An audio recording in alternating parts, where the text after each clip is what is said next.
Well, a number of Western countries have raised concerns on security in the Pacific as China signed a security pact with the Solomon Islands this week. Australia, New Zealand and the US fear China may seek to build a naval base in the island nation. The Solomon Islands rejected Australia's efforts to stop the deal, with the Pacific nation's PM promising that the pact will not undermine peace and harmony in the region.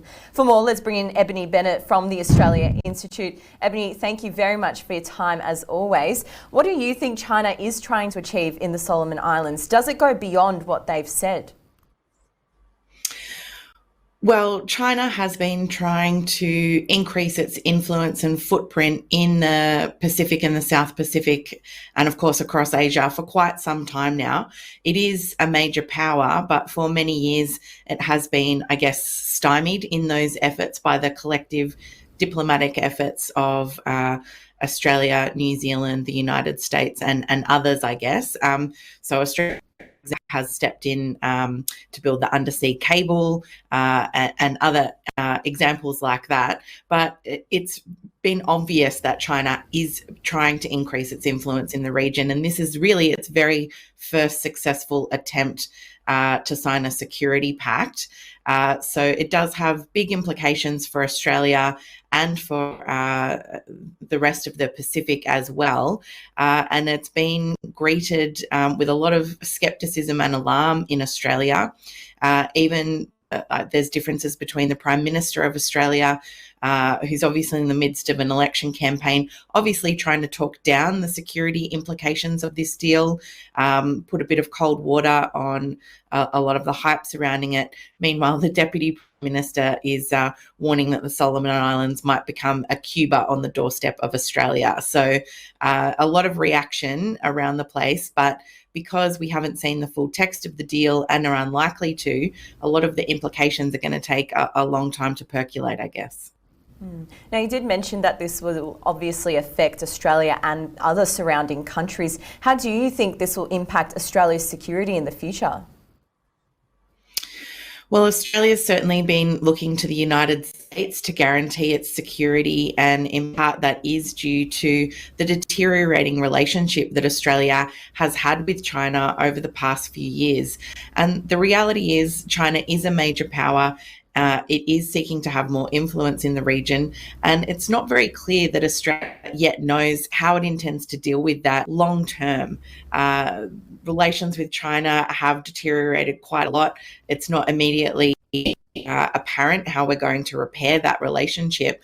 And the fear obviously is that China will be able to set up, for example, a naval base in the Solomon Islands very close to Australia. The Prime Minister of the Solomons has said that's not the intention, has more or less ruled that out.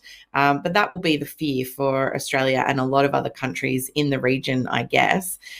Really, it's so important that Australia has to invest in diplomacy and in its relationships in the region. For a long time, Australia's been very inconsistent about its engagement in the Pacific. We cut a lot of aid at the beginning of the coalition's current term in government, for example. And, for example, the AUKUS agreement announced with the United Kingdom and the United States caught a lot of Pacific leaders by surprise. They didn't find out about it until after it happened, as we've seen with this current agreement and the security pact between China and the Solomons. There's a lot of work there to be done, and I think we're really reaping effects of a lot of inconsistency in Australia's outreach in the Pacific over the past decade or so. Now, of course, Australia's relationship with China is quite strained over recent years, but Australia generally has quite a positive relationship with Pacific nations. Do you think this move could change that possibly? No, I don't think it will. Obviously, the Prime Minister of Australia yesterday was emphasising how much they respect the sovereignty of the Solomon Islands. And really, we have seen all the Pacific Islands and Pacific nations really make an effort to emphasise their own sovereignty, to work together as the Blue Pacific Bloc to advance their own sovereign interests. And I think that's changed the nature of the relationship as well.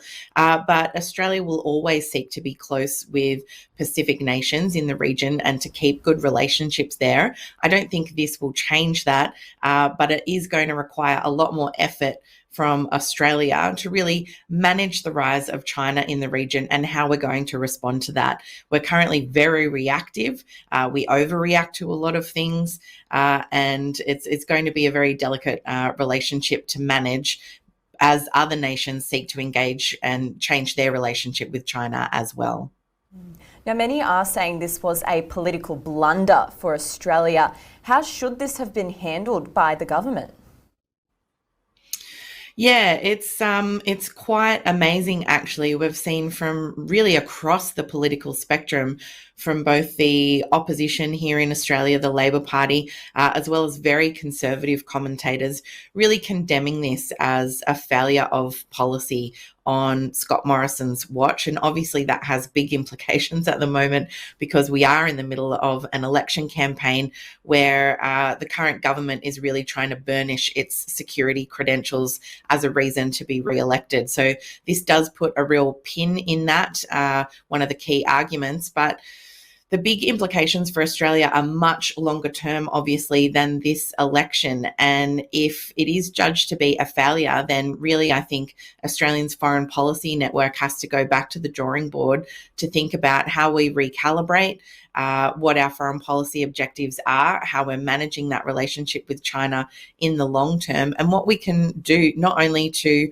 re-engage in the Pacific to be more consistent, to respond to their concerns, particularly around climate change, which Australia has ignored for quite a long time, as well as repairing our relationship with China.